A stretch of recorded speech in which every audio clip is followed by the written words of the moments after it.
My dad recently made an impulsive purchase of the BBQ Plus barbecue. In this video, we'll be testing it with some steak, lamb, burgers, and a whole chicken.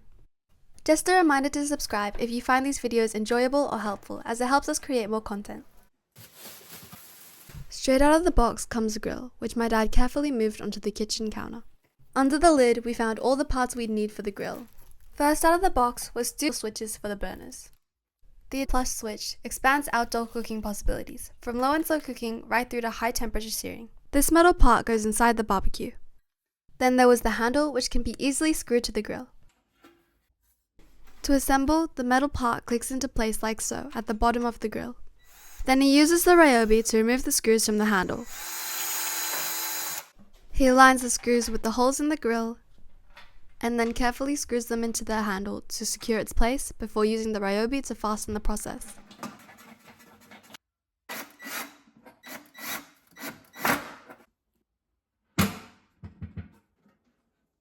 Then my dad brought out the porcelain enameled cast iron cooking grill.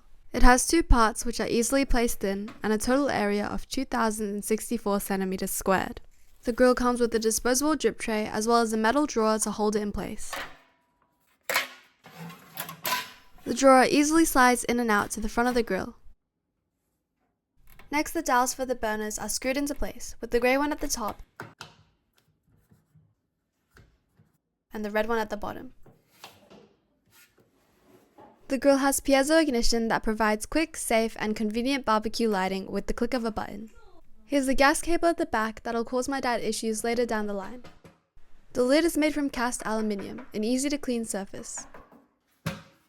The grill also has removable side tables to prep, serve, and keep barbecue tools in reach. With the side tables, the grill's total length is 126 centimeters.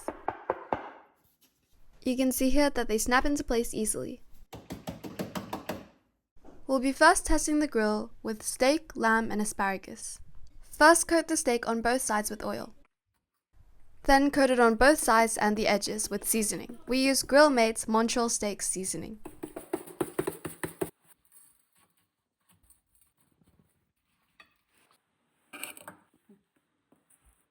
Then in a blender, we removed some rosemary from its stem and grinded it up until it was smooth. That goes to the side before we create a mixture of garlic cloves and a pinch of pepper and salt, blending it until it's smooth.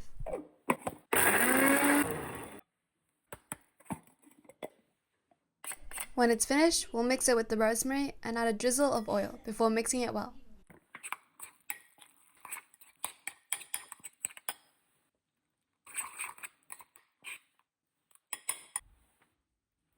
Then evenly apply this sauce to both sides of each lamb cutlet.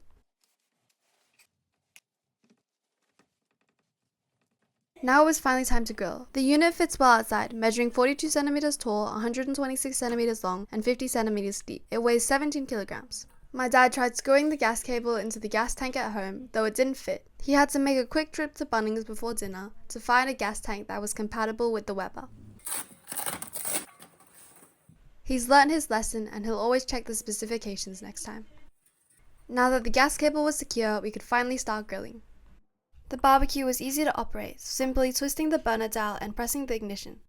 Here you can see how the red dial adjusts the flames. Let the grill preheat for 10 minutes before placing on the steak.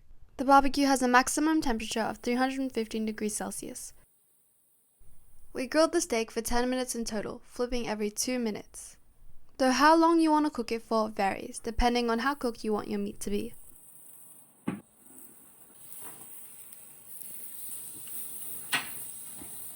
After 6 minutes, we placed the lamb on, flipping it over halfway through so both sides got 2 minutes of cook time.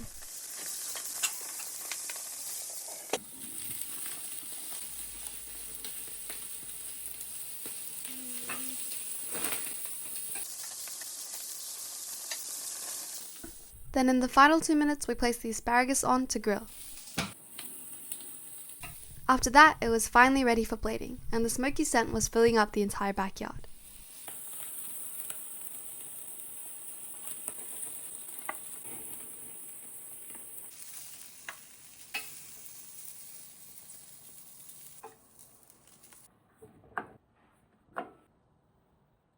We served the meat with the asparagus and some homemade mashed potatoes. Cutting into the lamb, you can see how soft, tender, and juicy it is. The flavor is even better. Next, the steak was a perfect medium. It had a crispy layer of flavorful seasoning on the outside, and overall, the flavor was amazing.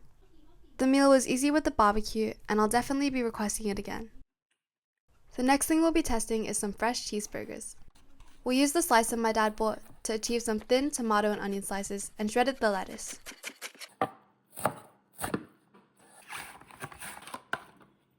Then he opened a fresh pack of cheese to melt later. We'll be using some Angus beef patties from Gippsland Pure. It's a 12-pack and cooking instructions are on the back.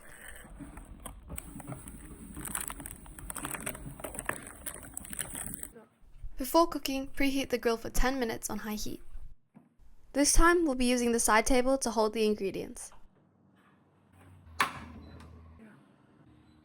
For this meal, we'll be using brioche buns and serving with chips. All 3 frozen patties go straight onto the grill. The patties cook for 10 minutes in total, flipping every 2 minutes. The grill's seared in nice grill marks.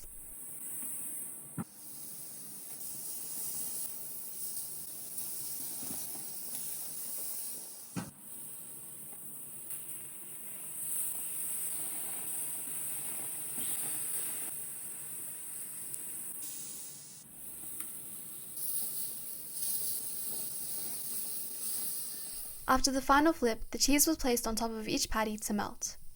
Because our brioche buns are a little stale, we put them onto the grill for just less than 2 minutes to crisp up. Once it's done, we carefully moved everything onto a tray for the assembly process. For our sauce, we'll be using premium burger sauce from Birch Wade. My dad evenly spread the sauce on all the buns with a spoon. Then goes on the lettuce and the freshly grilled patties. We added tomatoes and onions before adding the top bun with a little bit of tomato sauce. We added the freshly air-fried chips and it was ready to eat. The burgers were fresh and surprisingly simple with a variety of ingredients. This is another easy meal that requires minimal prep. The next grilled meal we'll be trying is a whole chicken. This meal started by marinating the chicken in Nando's peri peri sauce on medium spice. For this recipe, my dad purchased a roasting rack from Fiera Cookware. He placed it into a baking tray layered with aluminium foil before putting the chicken on top. We'll be using our Bluetooth thermometer to track the cooking. Again, preheat the barbecue for 10 minutes. We'll be serving this dish with a side of grilled corn, so prepare it by washing it. To season our corn, we added a sprinkle of salt and pepper. We also prepared melted butter for brushing. Now that the grill is heated, we carefully place the chicken into the grill. We'll be grilling until the internal temperature reaches 74 degrees Celsius or 165 degrees Fahrenheit. Don't forget to brush the chicken every 15 minutes.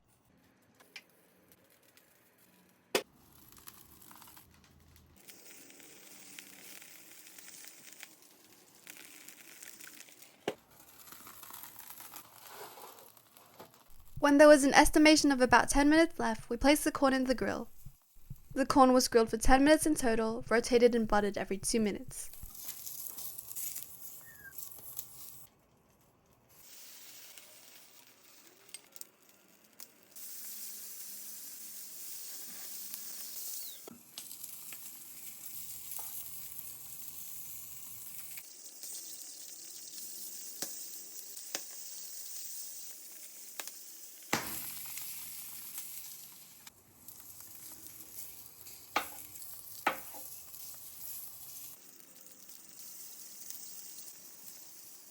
The thermometer told us when the chicken's internal temperature had reached 74 degrees Celsius, and it took about an hour in total. Once the corn was finished, we carefully plated it, using tongs to remove it from the grill.